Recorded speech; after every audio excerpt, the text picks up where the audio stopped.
अस्सलाम वालेकुम and welcome to रोशन सवेरा। क्या हाल चाल है सबके।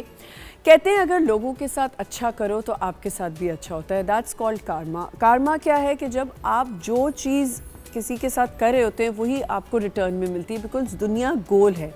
जो आप बीज बोएंगे वही आपको मिलेगा। तो हमेशा कोशिश करें कि लोगों के साथ अच्छा करें। हम क्या करते हैं, हम सोच के, बहुत से ऐसे लोग हैं दुनिया में जो सोचते हैं नहीं मेरे साथ तो कुछ नहीं हो सकता, अगर मैं किसी के साथ गलत कर रहा हूँ तो मेरे साथ कभी कुछ नहीं होगा। लेकिन ऐसा नहीं है। हमें कोई हमारे साथ बुरा करता है तो हम कभी कभी ये भी सोचते हैं कि अल्लाह ताला इनके साथ क्यों वो चीज़ें नहीं करा जो हमारे साथ हुई हैं, या इन्होंने हमारे साथ ज़्यादती की है। लेकिन आपको मैं एक बात बताऊँ, कहीं ना कहीं अल्लाह ताला ने उनको किसी ना किसी मुश्किल में ज़रूर डाला होता है।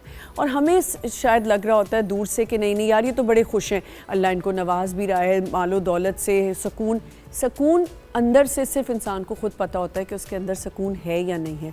तो कोशिश करें कि आपकी ज़ात से किसी को तकलीफ़ ना हो, किसी को दुख ना पहुँचे। क्या है ज़िंदगी, आप अगर किसी को हंस के भी देख लेते हैं सदका जारिया है। आप स्माइल कर देते हैं वो भी अगले के लिए शायद बहुत बड़ी बात हो। अच्छे लिसनर बन जाएं कि आप किसी की अच्छी बात, अगर कोई आपको अपना दुख सुना रहा है तो सुन लें। लोग क्यों ज़्यादातर कोशिश करते हैं आजकल के दौर में, हमें क्यों लगता है कि हमें साइकोलॉजिस्ट, थेरेपिस्ट, साइकाइट्रिस्ट की ज़रूरत पड़ गई है, क्योंकि हमारे पास सुनने वाले लोग नहीं हैं। और अगर सुनने वाले हैं तो वो जज करते हैं। जज किस तरह करते हैं, आपकी 4 बातें सुन ली और आपको कहा कि जी ये 4 बातें सुन ली और उसके बाद ये कहना शुरू कर देते हैं कि यार ये तो देखो ना हर वक्त रोना ही रोते रहते हैं, या ये इनके पास तो कोई और बात ही करने को नहीं है। ये नहीं सोचते कि उसके पास वेंट आउट करने के लिए कोई नहीं है। आपके घर वाले हैं, आपके रिश्तेदार हैं, तो आप कोशिश यही करते हैं कि यार अच्छा चलो मैं इससे बात कर लूँगा तो मेरा दिल हल्का हो जाएगा। लेकिन जिसके आगे आप दिल हल्का करें वो ये बात नहीं सोच रहा, वो ये सोच रहा होता है यार क्या मुसीबत है, मैं रोज़ यही बात सुनूं या मैं करूं। लेकिन कहीं ऐसे लोग हैं, कहीं ऐसे लोग नहीं हैं जो आपको जज नहीं करते। तो ढूंढें ऐसे लोगों को और उन्हीं में बैठना शुरू करें, उनके साथ अपनी बात डिस्कस करें। और कुछ ही चंद लोग होने चाहिए जो आपकी बात को समझें। तो आज हमने जो ये मैंने बात शुरू की वो इसलिए की कि जब भी आप किसी के साथ अच्छा करते ना तो अल्लाह ताला कहीं ना कहीं से आपके लिए बेहतरियाँ और आपके लिए आसानियाँ पैदा कर देता है। आपको ज़रूरत ही नहीं पड़ती कि जी मैं किसी से जाके हेल्प मांगूँ, अल्लाह ताला आपके मसले ख़ुद हल कर देता है। तो यही बार बार मैसेज है कि अपनी ज़िंदगी को लोगों के लिए इतना अच्छा बनाएं, मुतासिर बनाएं कि जब वो दुनिया से चले जाएँ आप, तो जब आपके जाने के बाद वो आपकी बात करें तो उनकी बात में आपके लिए अच्छाई हो। मैं आपको एक मज़े की बात बताऊं कि मेरी वालदा जो हैं इस दुनिया में अब मौजूद नहीं हैं, अल्लाह उनको जन्नत नसीब करे। आप यकीन करें इतनी खुशी होती है ना कि जब भी हम कहीं बैठते हैं, हम रिश्तेदार या उनके फ्रेंड्स या किसी, इवन मैं आपको बताऊं कि हमारी एक मार्केट होती थी जो हमारे घर से थोड़ी सी आगे होती थी, जहाँ मेरी अम्मी सुबह सुबह उनको था कि वो अपनी टोकरी लेके सब्जियां लेने जाना और सारा अपना ग्रोसरी करना और काम करना, सुबह सुबह चली जाती थी। जब मेरी वालदा का इंतकाल हुआ तो मैं आपको नहीं बता सकती कि जब उनकी तदफीन थी तो मस्जिद में वो लोग भी आए हुए थे जो हम सोचते थे कि यार ये भी अम्मी को इतना अच्छा जानते थे, या ये अम्मी रिक्शे वाले से लेके सब्ज़ी वाले से लेके हमारे घर के जहाँ हम रहते थे गार्डन ईस्ट में, वहाँ पे बहुत सारे टांगे वाले खड़े होते थे। तो वो हर बंदा आया। तो कोशिश करें कि जब आप इस दुनिया से चले जाएं तो लोग आपको अच्छे लफ्ज़ों में याद करें, आपकी अच्छी बात करें, या कि ये ना कहें यार मुंह पे तो कहते हैं ना, जब ये जो लाइन होती है आपकी, जब आप वो करवाते हैं ECG करा रहे होते हैं तो आपकी लाइन होती है ना वो यूं जा रही होती है। जब वो स्ट्रेट होती है तो सब आपसे प्यार करने लगते हैं। लेकिन जो लोग आपसे दुखी हुए होते हैं वो लोग कहीं ना कहीं बैठ के कहते हैं नहीं यार इस इंसान की ये गलत बात ज़रूर थी। तो इसका ख्याल बहुत रखना है।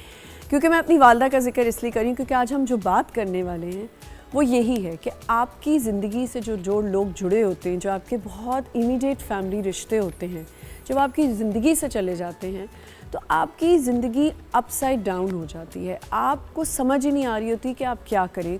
कुछ लोग अपने माँ बाप से इतने कनेक्टेड होते हैं, इतना ज़्यादा उनका प्यार होता है, इतनी ज़्यादा उनकी अटैचमेंट होती है कि वो उनके जाने के बाद उनके लिए उनकी दुनिया हिल जाती है और वो सोचते हैं कि यार मैं अपने माँ बाप के बग़ैर तो चल ही नहीं सकता या चल ही नहीं सकती। तो इस पे हम आज बात करने वाले हैं। और आज मेरे पास यहाँ जो मेहमान हैं उनके साथ भी कुछ ऐसी ही स्टोरीज़ हैं कि उनकी ज़िंदगी से जब उनके वालिद या वालदा चले गए तो उनकी ज़िंदगी में क्या चेंजेस आए, और लोगों का रवैया भी बहुत जल्दी बदल जाता है आपके साथ। माँ जब चली जाती है या आपके वालिद साहब चले जाते हैं तो आपकी ज़िंदगी में आप लोगों के वो रंग देखते हैं कि आप हैरान रहते हैं कि यार ये तो इंसान मेरे साथ पहले तो ऐसा नहीं था, अब ऐसा, चाहे वो आपकी फैमिली हो, कोई भी हो। तो इन चीज़ों पे हम आज बात करेंगे कि, और इसके साथ साथ हमारे साथ यहाँ पे एक साइकोलॉजिस्ट भी होंगी, क्लिनिकल साइकोलॉजिस्ट, कि इन चीज़ों को हील करना, इस प्रोसेस को हील करना, एब्जॉर्ब करना कितना मुश्किल है और उसमें क्या करना चाहिए। मेरे जो पहले गेस्ट हैं, आई थिंक उनको सब जानते हैं, मुझे ज़्यादा बताने की ज़रूरत नहीं पड़ेगी। He is a very famous makeup artist and हमारी बहुत ही सबकी फेवरेट हैं। सबसे ज़्यादा उनके साथ देखा जाता है उनको मायरा खान साहिबा के साथ। और उन्होंने जो मेहनत की है, जिस तरह अपनी जर्नी उन्होंने लेके चले और काम किया, और बड़े बड़े सेलिब्रिटीज़ के साथ काम किया, हमारे नेबरहुड में जो सेलिब्रिटीज़ हैं उनके साथ काम किया, पूरी दुनिया घूमे। लेकिन ज़िंदगी में जो आपकी इमीडिएट फैमिली वाले लोग होते हैं, जब वो आपकी ज़िंदगी से जाते हैं तो आप क्या महसूस करते हैं और कैसे उस चीज़ को एब्जॉर्ब करते हैं, ये उनसे हम बात करेंगे। मैं बुलाना चाहूँगी, सबसे पहले हमारे साथ मौजूद हैं अदनान अंसारी, मेकअप आर्टिस्ट। अस्सलाम वालेकुम अदनान, कैसे हैं आप? ठीक ठाक। Please have a seat. Thank you जी। और हमारे साथ जो दूसरी यहाँ पे हमारी गेस्ट हैं, उनकी भी कुछ ऐसी स्टोरी है। अच्छा, एक होता है कि आपकी बड़ी एज हो ना, तो आप, खैर पेरेंट्स तो आपकी ज़िंदगी से चले जाएं तो वो एक ऐसा, उसका कोई नेमुल बदल है ही नहीं कि आप उसकी रिप्लेसमेंट ही नहीं है ज़िंदगी में। लेकिन अगर आपकी छोटी उम्र में कोई एक पेरेंट चला जाए तो आपकी ज़िंदगी में जो चेंजेस आते हैं, जो, जैसे मैंने कहा कि आप उसको कैसे ले के चलते हैं, ये हम इनसे जानेंगे। रमशा एक एक्ट्रेस हैं, मॉडल हैं, बहुत काम कर रही हैं और ज़बरदस्त काम कर रही हैं। मैं उनको यहाँ बुलाना चाहूँगी। रमशा, अस्सलाम वालेकुम। वालेकुम अस्सलाम। कैसी हैं आप? Please have a seat. जी अदनान, क्या हो रहा है आजकल? Busy but not too busy. Not too busy. और क्योंकि अदनान, मुझे बार बार कहने की ज़रूरत ही नहीं है, because everyone loves your makeup. हर बंदे को पता है कि जी अदनान अंसारी का, हम आपको एक कमर्शियल मैंने आपके साथ ज़िंदगी में किया था, वो आज तक कमर्शियल में देखती तो मुझे होता है कि यार ये अदनान ने मेरा मेकअप किया था।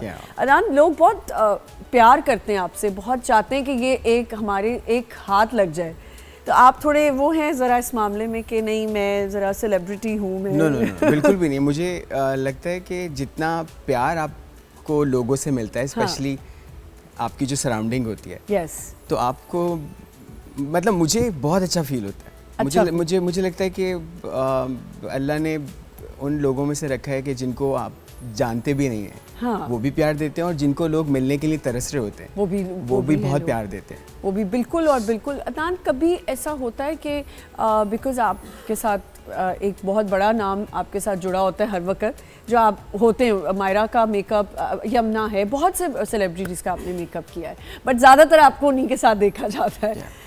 कभी ऐसा फील होता है कि इंसान में एक चीज़ आ जाती है ना कि मैं तो इतना बड़ा मेकअप आर्टिस्ट हूँ, तो मैं, कोई आपको कॉल कर दे कि मेरा मेकअप कर दें, तो आप कह दें कि नहीं मैं बिज़ी हूँ? ऐसा कभी नहीं हुआ? नहीं, क्योंकि जो मेरे नेबर्स में से हैं वो मेरी अम्मी को आके बोलते हैं कि जी हमको, हमारी ख्वाहिश है कि अदनान से हम अपनी शादी का मेकअप करवाएं। सो अम्मी मुझे कॉल कर, लाइक बाहर होता हूँ तो कॉल कर देती हैं कि तुम्हें इस डेट पे फ्री रहना है और करना है। सो मेरे कभी भी नहीं इस तरह से हुआ। और ये बहुत अच्छी बात है। ये मैं बात इसलिए पूछ रही हूँ, शायद लोगों को लगे कि मैं एक क्वेश्चन क्यों कर रही हूँ, मैं इसलिए कर रही हूँ कि अदनान की जर्नी जो है, मेकअप आर्टिस्ट की जो जर्नी होती है, वो जब मेकअप सेलिब्रिटी मेकअप आर्टिस्ट बनने तक उसको बहुत सी स्टेजेस से गुजरना पड़ता है, अपने काम के ज़रिए अपने आप को मनवाना पड़ता है। और ये इसलिए क्योंकि ये जो नए लोग, जो नए बच्चे हैं, जो सीख रहे हैं या काम करना चाहते हैं, जिनके ये रोल मॉडल होंगे, उनके लिए बहुत ज़रूरी है जानना कि आपको हम्बल होना बहुत ज़रूरी है। आई थिंक, मुझे लगता है कि हम्बल जो आपकी ज़ात में जो तसलसल है वो आपके जीन में होता है। बिल्कुल, आपके पेरेंट्स से, आपके पेरेंट्स से आता है, वो पेरेंट्स ही आपको बताते हैं। बिल्कुल। हाँ, मुझे नहीं लगता कि ऐसा ही होता है। रमशा, आप आजकल क्या कर रहे हो? आजकल अभी मैं एक सोप कर रही हूँ, बहू बेटी। बहू बेटी, नाम ही बहू बेटी। जिस तरह से हमारे माशरे में चीज़ें होती रहती हैं, लेकिन एक मैं बस इसी आपको से बताऊं, related है। हमारे यहाँ अब माशरे में है तो सही है चीज़ें, लेकिन हमारे ड्रामाज अब बहुत चेंज हो चुके हैं। हाँ, ऑब्वियसली सी बात है, टाइम के साथ जो है वो चीज़ें चेंज हो रही हैं, अब हाँ। न्यू जनरेशन आ गई है, तो जिस चीज़ को अब लाइक किया जाता है तो कोशिश होती है कि वही चीज़ हम टीवी पे दिखाएं। अच्छा, तो ये चल रहा है, साथ मॉडलिंग भी चल रही है। हाँ जी, साथ तो मॉडल। ज़्यादा एंजॉय क्या करती है? एक्टिंग। एक्टिंग ज़्यादा I एंजॉय love to करती do। है। हाँ, मुझे एक्टिंग में ज़्यादा मज़ा आता है। अच्छा, ऐसा है कि लड़कियों को आजकल अपने काम से ज़्यादा अपने मेकअप की फिक्र होती है? होता है अक्सर, बट मुझे ऐसा होता है कि अगर आप कोई कैरेक्टर परफॉर्म कर रहे हैं, अगर एक्टिंग पे आपका पूरा फोकस है तो सामने वाला आपकी परफॉर्मेंस देखेगा, वो नहीं जज कर सकेगा कि क्या रह गया है, मेकअप में क्या कमी है क्या नहीं, क्योंकि काम पहले ज़्यादा लेकिन ज़रूरी है लड़कियां तो आजकल performance ज़्यादा से। कोशिश करती हैं कि हम पहले 2-2 घंटे बैठे रहें मुझे ऐसा सीट नहीं पे, होता। और पहले हम अपने आप को 2 घंटे लगा के तैयार हों और फिर उसके बाद हम कुछ सोचेंगे, या लाइंस भी हम बाद में पढ़ेंगे। नहीं, अब 2 घंटे आप मेकअप पे लगा दें और बस जब आप सीन करने जाएं वो सीन अच्छा ना हो तो फ़ायदा है ऐसा मेकअप का। बिल्कुल सही, performance is more important. Very important, बिल्कुल। अच्छा जी, क्योंकि हमने आज जो बात करनी है वो यही करनी है कि किस तरह आपके रिश्ते जिंदगी जब दुनिया से चले जाते हैं, जो आपने सोचे भी नहीं होते, आपकी दूर दूर तक, और मुझे ऐसा लगता है जब आपके इमीडिएट फैमिली लाइक आपके पेरेंट्स में से कोई जाता है तभी जाके आपको असल मौत का पता चलता है। तो अदनान, क्योंकि अभी रिसेंटली आपके फादर की कितना अरसा हुआ है? अभी कुछ दिन पहले उनकी 4 साल पूरे हुए हैं। जैसे मैंने अभी कहा कि कुछ बच्चे अपने माँ बाप के साथ ऐसे जुड़े हुए होते हैं कि वो सोच ही नहीं सकते कि ये कभी हो सकता है। क्या, but as you said earlier कि आपकी मदर की जब डेथ हुई तो बहुत सारे ऐसे फेसेस देखे गए जी, बिल्कुल। जिनको आप कभी जानती भी नहीं थी और वो उनके जी, इंतकाल में आए। बिल्कुल बिल्कुल। इसी तरह से मुझे अपने फादर के बारे में तो पता था कि वो बहुत काइंड हैं और बहुत और जो अभी आपने कहा कि ये आपकी जीन में होता है, कि आपके जी। अपब्रिंगिंग में होता है कि जी, आपके जी, अंदर हम्बलनेस जी। आती है, ठीक है। सो मेरे अब्बू हमेशा जब अब्बू की डेथ हुई, आफ्टर डेथ तो एक खातून आई, बेल बजाया उन्होंने घर पे, और उन्होंने कहा कि वो अंकल का हैं, तो हमने कहा उनकी डेथ हो गई। तो फिर उन्होंने मुझे बताया कि मेरी रुखसती थी, एक्चुअली वो मेरी नेबर थी, तो रुखसती पे जब वो जा रही थी घर के आगे से, तो वो उन्होंने स्पेशली वो अपनी गाड़ी में से उतरी और मेरे अब्बू गार्डन में थे और उन्होंने कहा कि मैं अंकल से सर पे हाथ रखवा के जाऊंगी। देखिए क्या, सुभान अल्लाह। सो तब हमें पता चला कि अच्छा ऐसा भी हुआ किस था। तरह हमारे क्या? पेरेंट्स कनेक्टेड होते हैं लोगों के बिल्कुल। साथ, और वो बात आपको बताने का मतलब उन खातून का, वो मिलने आई तो आपके दिल में भी आया होगा कि यार मेरे फादर की क्या क्या क्वालिटीज़ थी। बिल्कुल। घर में तो हमें नज़र आ रहा बिल्कुल, होता है, लेकिन हम लोगों के साथ रवैया कैसा था, ये कितनी अमेजिंग बात है। यहाँ पे हम एक छोटा सा ब्रेक लेंगे। पेरेंट्स जो होते हैं आपका एसेट होते हैं, आपकी ज़िंदगी का एक ऐसा हिस्सा है जिसका मैंने कहा कोई रिप्लेसमेंट नहीं है, और जब वो ज़िंदगी से आपके चले जाएँ, दुनिया से चले जाएँ, तो आपकी लाइफ थोड़ी डिस्टर्ब तो होती है, लेकिन उसको ओवरकम करना बहुत बड़ी बात है। उस चीज़ को, अपने हीलिंग प्रोसेस को कैसे लेके चलना चाहिए, ये हम इनसे जानेंगे। एक छोटा सा ब्रेक लेते हैं, विल बी राइट बैक।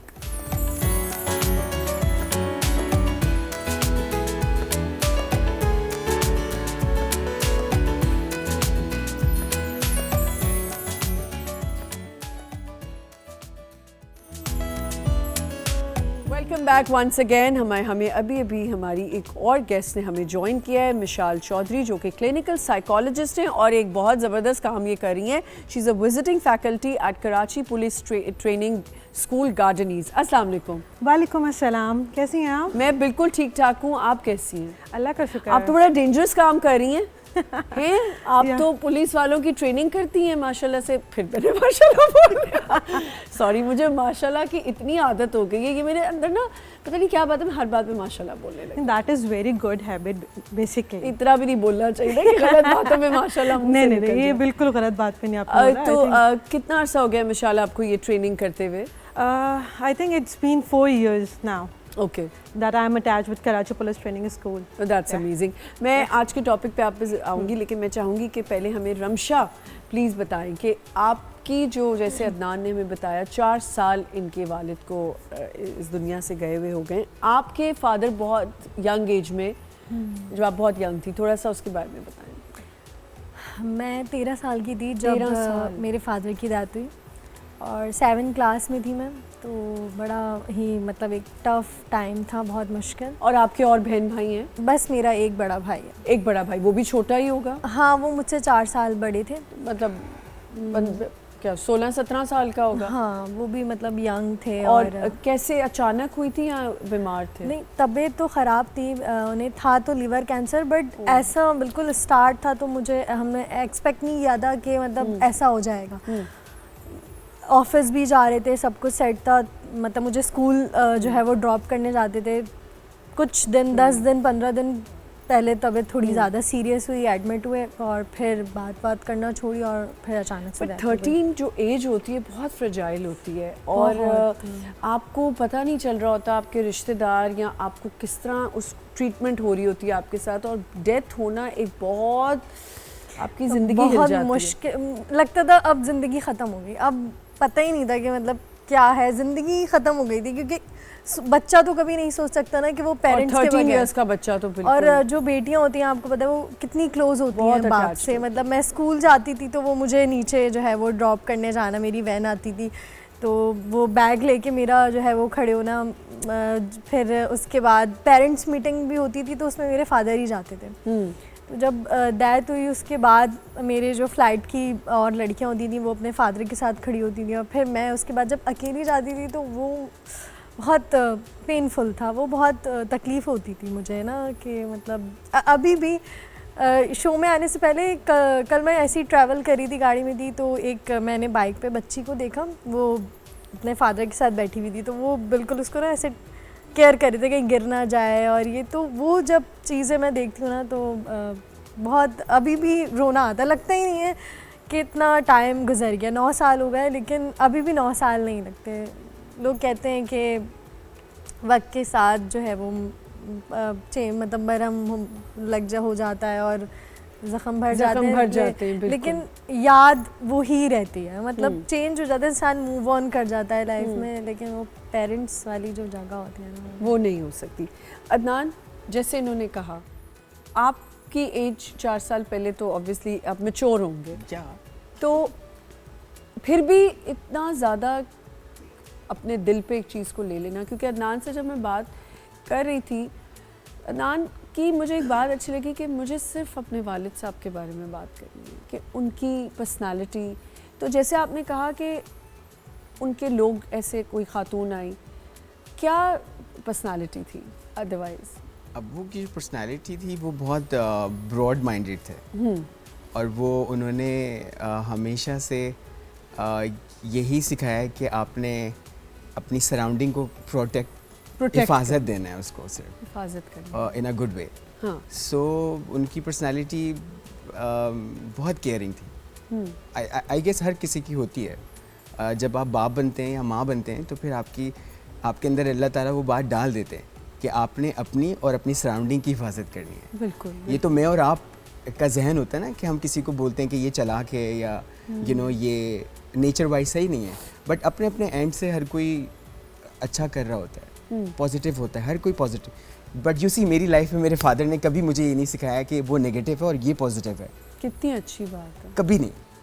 वो कहते थे कि जब मैं इंडस्ट्री में आया तो जैसे लोग, और क्या एज थी आपके, आई एम सॉरी, जब आपने स्टार्ट कर दिया था अपना ये? I was in 6th class, मैंने मॉडलिंग की। अच्छा। या 6 के बाद 7 वो एक ऐड रिलीज होने के बाद अब्बा ने बोला नहीं करना, अब पढ़ेंगे। अच्छा, पढ़ाई कंप्लीट की, फिर पढ़ाई कंप्लीट की, फिर मैंने ग्रेजुएशन की, फिर उसके बाद फिर मैं एक पाकिस्तान का बहुत बड़ा नाम है नबीला, हाँ जी, उनके पास गए, उन्होंने उठा लिया उठा लिया। फिर मैं, आप ये देखें नबीला जी ने कितने लोगों को बनाया है। एनीवेज, तो पापा ने कभी भी कोई इस ग्रेजुएशन पे, पढ़ाई पे जो सारे पेरेंट्स करते, हाँ। उसके बाद जब इस फील्ड में आ गए, बट अम्मी जो हैं वो बहुत रिलीजियस हैं, बट ओपन माइंड। अच्छा। कि उनको पता है कि आप नमाज पढ़ें, हाँ, और अपनी सराउंडिंग का ख्याल रखें, बाकी मुझे इंडस्ट्री से कुछ लेना देना नहीं है। हाँ, अब्बू उनको शुरू में होता था कि नहीं ये नहीं करना है, हाँ। क्योंकि उस वक्त पाकिस्तान में makeup artist, male makeup artist कम होते, बहुत कम होते थे, बिल्कुल। सो जब भी लोग इमेजिन ही नहीं करते थे कि एक लड़का जब मेकअप भी मैं आर्टिस्ट। जाता था बाहर, तो आप जैसे सारे दोस्त मिलते थे, रिस्पेक्ट करते थे, तो अब अम्मा अब्बा बोलते थे नहीं नहीं ये बिल्कुल अच्छी फील्ड में है क्योंकि रिस्पेक्ट मिल रही है और सब बहुत प्यार से बहुत छोटा था मैं उस टाइम पे भी, तो बहुत प्यार से मिलते थे सारे लोग। सो अब्बा मुझे यही बोलते थे कि जहाँ से हाथी गुजरता है वहाँ से धूल उड़ती है, हाय हाय, तो आपने किसी की फिक्र नहीं करनी, सिर्फ अपने आप को देखना है। कितनी प्यारी बात है ये कि लोग तो बोलते हैं, बोलते ही रहते हैं। हाँ, बट वो ये बोलते हैं कि अगर नेगेटिव वो भी नहीं है, बट लोगों के पास जो ना एक दूसरे से कम्युनिकेट करने के लिए कुछ चीज़ है नहीं। हाँ, तो मैंने यही तो भी कहा यही कि तो बोलेंगे। आपके पास क्यों हम साइकोलॉजिस्ट या थेरेपिस्ट या उसके पास जाने की कोशिश करते हैं। अब इतना ज़्यादा इस चीज़ का रुझान हो गया है कि लोग कहते हैं कि यार मेरी कोई बात ही सुन ले, मुझे समझ ही ले कि मैं क्या कहना चाह रही हूँ। मजाक बनाने वाले यूँ आ जाते हैं। बेसिकली मुझे लगता है कि साइकोलॉजिस्ट जो होते हैं वो एक काम पर्सन होते हैं और वो उनकी जॉब ही आप सुनना होती है, ठीक है। तो फिर लोग आपके पास इसलिए आते हैं कि आपको सिर्फ अपने रुदात सुना दें, अपने दिल का हाल सुना दें। सो इनडायरेक्टली अगर मुझे लगता है कि अगर हम फैमिली में भी एक दूसरे के साथ उतना कनेक्शन कर लें, बिल्ड कर लें, बिल्कुल, तो हमें ज़रूरत ना पड़े। अच्छा, जो इनिशियल स्टेज थी जब योर फादर पास्ड अवे, वो क्या स्टेज थी?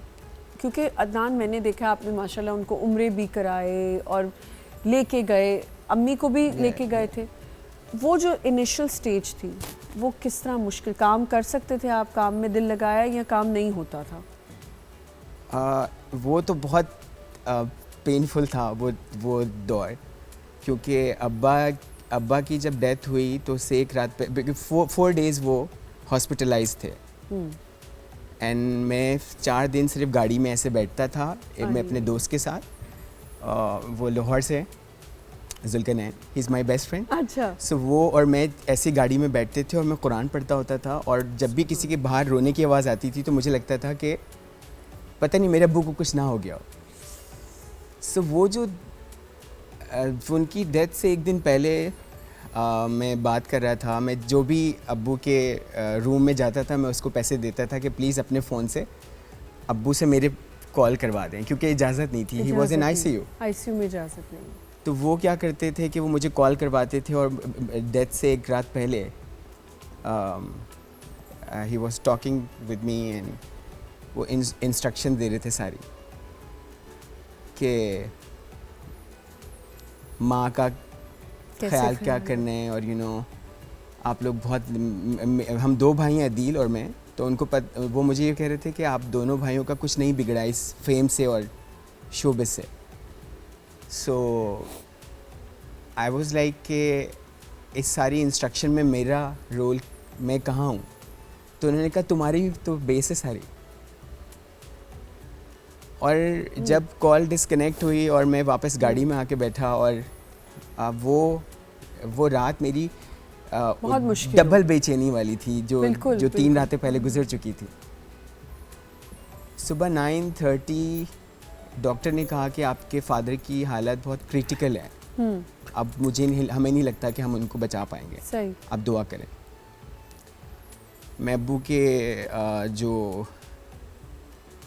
डॉक्टर थे जो उनको अटेंड करते थे, तो मैं उनके पास गया और मैंने उनको कहा कि पहली दफ़ा किसी को मैंने ये कहा अपने मुंह से कि प्लीज़ गूगल माय नेम, मैं पाकिस्तान के लिए मैंने बहुत अच्छा काम किया है और आप मुझको जाने दें, मुझे SOPs का पता है क्योंकि मैं मंथ में 3 दफ़ा कोरोना टेस्ट करवाता हूँ बिकॉज ऑफ शूट, क्योंकि शूट पे था लाजमी था कि आपको कोरोना टेस्ट के साथ ही एंटर सेट पे होने देते थे। तो उन्होंने कहा कि हाँ आप जाएं, तो मैं फार्मेसी जाता हूँ PP सूट लेने के लिए और जैसे ही मैं डोर पे पहुंचता हूँ और वो अटेंडेंट बाहर निकलता है, he was like he is coming out. तो वो जो लफ्ज़ है कि वो बाहर आ रहे हैं, वो मेरे लिए खुशी के लिए नहीं थे, वो तो खुशी के नहीं होंगे, मुझे पता था कि वो क्यों आ रहे हैं। वो जो वक्त था ना हमना, जैसे मैंने कहा कि मैं 4 रातें गाड़ी में बैठ के गुजारे थे, तो मैं ऐसे ही खड़ा नहीं हो सकता था। ये वालिदैन होते हैं आपके। और मुझे लगता था कि ICU के दीवार पे ना शीशा लगा हुआ था। हाँ। मेरा अब्बू से रिलेशन बहुत उस तरह का था कि जैसे ये मेरा बड़ा बेटा है और अब्बू से बोलते थे कि मेरा भी बाप है। तो मेरा प्यार वाला रिश्ता था, बट वो सीक्रेट जो होता है, जो अदील जो हैं छोटे भाई, वो अब्बू के बहुत लाडले थे और मैं बहुत प्यार था। कुछ हिडन लव होते हैं जो नहीं नजर आ रहे। और मैं ना उनको उस दरवाजे से ना ऐसे शीशे के उससे ऐसे हार्ट बना के फ्लाइंग किसेस भेजता था कि आप बहुत तकलीफ वाला ये स्टेज होगा, आई एम श्योर। अब हम छोटा सा ब्रेक लेंगे, ब्रेक से वापस आएंगे और हमारे पास यहाँ पे साइकोलॉजिस्ट मौजूद हैं, इनसे पूछेंगे कि जब लोग इस स्टेज से गुजरते हैं तो किस तरह की साइकोलॉजिकल इश्यूज हो जाते हैं आपको। एक छोटा सा ब्रेक लेते हैं, विल बी राइट बैक।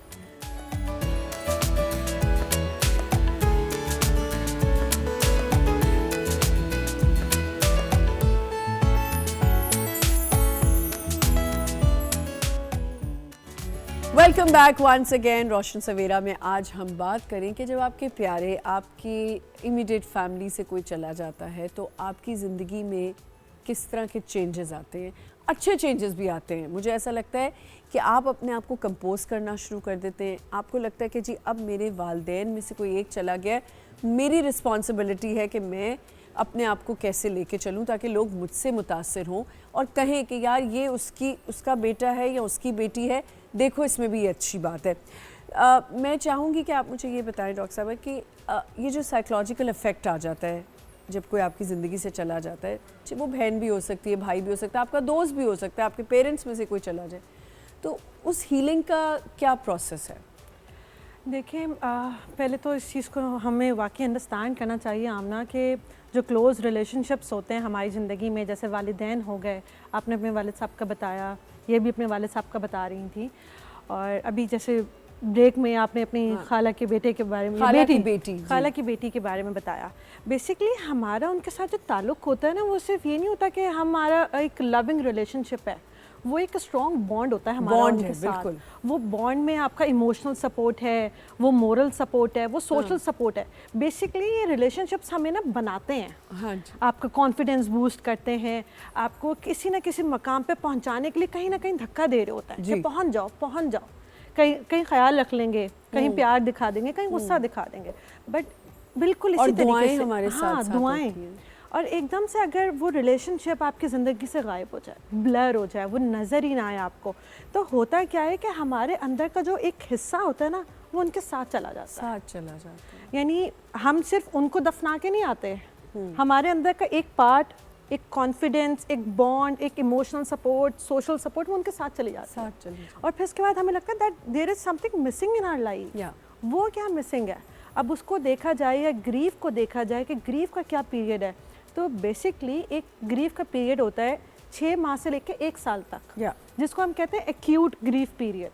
इसमें होता क्या है बेसिकली कि जो टाइम अपने अपने वालिदैन के साथ, बहन भाइयों के साथ या किसी भी लव्ड वन के साथ गुजारा होता है, तो वो हमें याद आता है, हम स्ट्रेस में चले जाते हैं। ये हमें लैक ऑफ आइसोलेशन, मतलब आप ये समझें लैक ऑफ स्लीप की तरफ चला जाता है। हम आइसोलेट होना शुरू हो जाते हैं, लोगों के साथ मिलना जुलना हमें अच्छा नहीं लगता, हमारी lack of sleep, lack of appetite होना शुरू हो जाती है, भूख नहीं लग रही है, नींद नहीं आ रही है, रातों को बैठ के रो रहे हैं, क्राइंग स्पेल्स बहुत ज़्यादा हैं, तो वो ग्रीफ का पीरियड है। और हमारे हार्मोन्स जो होते हैं वो बहुत ज़्यादा ना अनबैलेंस हो जाता है, इतने इम्बैलेंस हो चुके होते हैं कि हमें समझ में नहीं आ रहा होता क्या हो रहा है। मतलब आप एक अच्छी ज़िंदगी गुजार रहे थे, बहुत स्टेबल था, everyone was there, everyone was cherishing you, और वो आपको बहुत अच्छे से आपकी खुशियों को सेलिब्रेट कर रहे थे।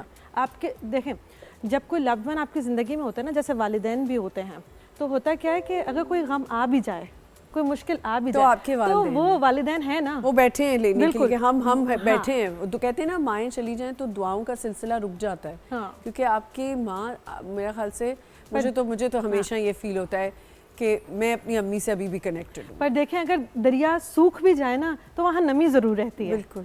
तो माँ बाप हों या ना हो, बहन भाई हों या ना हो, कभी आपस में बैठ के देखें बहन भाई, आपको कहीं ना कहीं अब्बू नजर आएंगे, कहीं ना कहीं अम्मी का प्यार नजर आएगा, कहीं अब्बू का गुस्सा नजर आएगा, कहीं उनका कहका नजर आएगा। तो ये सब कहाँ है, आप लोगों के अंदर ही है। मसला सारा क्या होता है कि हम ढूंढ नहीं पाते उन तमाम चीज़ों को, और कंसोल करने के लिए जो लोग आते हैं ना, वो आपको मजीद ट्रिगर कर रहे होते हैं। आपके कोई ऐसे पेशेंट्स हैं जिनकी अटैचमेंट इतनी हो कि अभी तक वो उस चीज़ को ओवरकम ना कर सके हो? बिल्कुल, उस ग्रीफ को। बहुत कुछ क्लाइंट्स हैं मेरे पास ऐसे जो इस चीज़ को ओवरकम करने में उनको बहुत ज़्यादा टाइम लगा। जैसे मैंने आपको कहा कि ग्रीफ का पीरियड क्या है, 6 माह से लेकर 1 साल। बट अगर ये इसको एक्सीड कर जाए तो वो डिप्रेशन में चला जाता है। Depression and death fair. बिल्कुल, डेथ फेयर में, क्योंकि वो फेयर ऑफ अबेंडनमेंट आ जाता है कि मुझे कभी भी कोई छोड़ के चला जा सकता है। वो फेयर ऑफ एंजाइटी आना शुरू हो जाती है, वो फेयर ऑफ सेपरेशन आना शुरू हो जाता है कि पता नहीं अब क्या हो जाएगा। जैसे इन्होंने बताया कि एक्चुअली मैं आपको एक बात बताऊं कि डेथ फेयर की जो मैं बात कर रही हूँ ना, आई थिंक मैं बहुत इस चीज़ को अपनी इंसान को अपने एक्सपीरियंसेस और वो बताने चाहिए। जब से मेरी वालदा की डेथ हुई उसके बाद से मेरे अंदर कुछ अरसे के लिए डेथ फेयर बहुत ज़्यादा आ गया था। मुझे ऐसा लगता था कि चाहे मेरी औलाद है, कोई भी है, ये कोई कभी भी मुझे छोड़ के जा सकते हैं, मैं इनको छोड़ के चली गई तो क्या होगा, उसके बाद क्या होगा। हाँ, तो ये एक साइकोलॉजिकल इफेक्ट आप पे आता है। आप में बेटे आया ऐसी कोई चीज़ जब आप? मुझे ये तो नहीं होता, बस ये होता है कि बस अम्मी जो हैं वो बस कभी ना जाए। मैं ये एक दुआ करती हूँ कि बस मेरी अम्मी हमेशा सलामत रहें जब तक मैं ज़िंदा हूँ। मेरी अम्मी कहती हैं कि समझाती रहती हैं कि बेटा कभी हार नहीं मानना, नेवर जो है वो गिव अप नहीं करना, क्योंकि वक्त का, हालात का कुछ नहीं पता। चेंजेस देखे आपने लोगों के? बहुत चेंजेस। क्या मसलन चेंजेस थे? रवैये बदल जाते हैं लोगों के, लोग बदल जाते हैं। जो लोगों में कौन लोग? देखें, दूर दराज के लोगों की फिक्र नहीं होती। हाँ, करीब के लोग तो अब मतलब क्योंकि आप मीडिया में आई, उसके बाद ही आई होंगी मीडिया में, वो भी एक आपकी वालदा को उस चीज़ को संभालना होता होगा कि नहीं, वो मेरे फैमिली की तरफ से बहुत अच्छी सपोर्ट थी। और रिश्तेदारों की बात कर रही हूँ। रिश्तेदार तो बस मतलब कुछ अच्छे भी होते हैं, कुछ सपोर्ट करते हैं, कुछ नहीं भी करते हैं। मैंने इसलिए बात पूछी, मेरा कहने का मकसद ये है कि चेंजेस लोगों की लाइफ में, इसलिए वालिदैन जो के चेहरे जाने के पहले बाद, कभी नहीं देखे होते, जो बिहेव लोगों का कुछ रिश्तेदार तो ऐसे भी होते हैं, वालिद वालदा जिंदा भी हो तो वो अपने रंग दिखाने लग जाते हैं, लेकिन जब चले जाते हैं तो फिर क्या होता है? फिर कोई कभी ऐसे किसी ने अम्मी को आके कहा कि क्यों बेटी को आपने मीडिया में भेज दिया? नहीं, ये तो कभी ऐसी मतलब हिम्मत ही नहीं दी हमने कि कोई ये कह सके कि क्यों जाने दिया। माइंडसेट ऐसे हैं लोग कह देते तो बस हमने, हमारी मर्जी है या जो भी है। वैसे तो लोगों ने इतना कहानी मेरे सामने तो कभी नहीं कहा, कभी मेरे पीछे कहा हो तो पता नहीं। लेकिन और जो रिलेटिव्स थे, जैसे मेरे फादर की डेथ के तीसरे दिन ही मैं स्कूल चली गई थी ना, मतलब 3 दिन। मेरी अम्मी ने कहा था बस अब आगे बढ़ना है, हाँ अब जिंदगी गुजारनी है। मेरा भाई जो है वो अपनी ट्रेनिंग पे था, वो ट्रेनिंग पे चला गया। सब अम्मी ने अपनी रूटीन में लाने के लिए, हाँ हम मेंटली डिस्टर्ब थे, लेकिन उसको जो है ओवरकम करने के लिए उन्होंने रूटीन में सबको लेकर आने के लिए ये सब किया। तो लोग तो कहते हैं, लोगों का तो काम है, अब लोगों की सुनेंगे तो आप लाइफ में कभी कुछ आगे नहीं बढ़ सकते। हाँ। लेकिन रवैये चेंज होते हैं, ये नजर आ जाता है। फिर इंसान सोचता है कि यार मेरे वालिद या वालदा के होते हुए तो ये लोग ऐसे नहीं थे।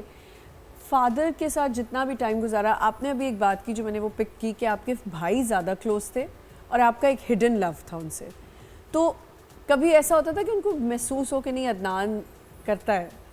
बिल्कुल होता था, क्योंकि बीइंग अ मेकअप आर्टिस्ट मेरी बहुत ज़्यादा ट्रैवलिंग होती है। हाँ हाँ। और मेरा हमेशा से होता था कि जब भी मैं ट्रैवल करता था और तो मैं पाँव चूम के, हाथ चूम के जब जाता था, और अभी तक आज तक मैं भाई ऐसे दुनिया में अभी भी लोग हैं और लड़के अपने माँ बाप का बहुत ख्याल रखते हैं। आज तक मैं जब भी एयरपोर्ट जाता हूँ तो मुझे लगता है, मैं बिल्कुल एयरपोर्ट के सामने ही रहता हूँ, हाँ। तो मुझे लगता है कि पता नहीं क्या हो रहा है और मैं रोता हुआ जाता हूँ आज तक, ठीक है। और जब भी मैं लाइक वीडियो कॉल पे बात करता था अब्बू से, तो मैं अम्मी से करता था, बहुत हंस के बात करता था। जैसे अब्बू सामने आते थे तो मैं रोना शुरू कर देता था। अच्छा। सो अब्बू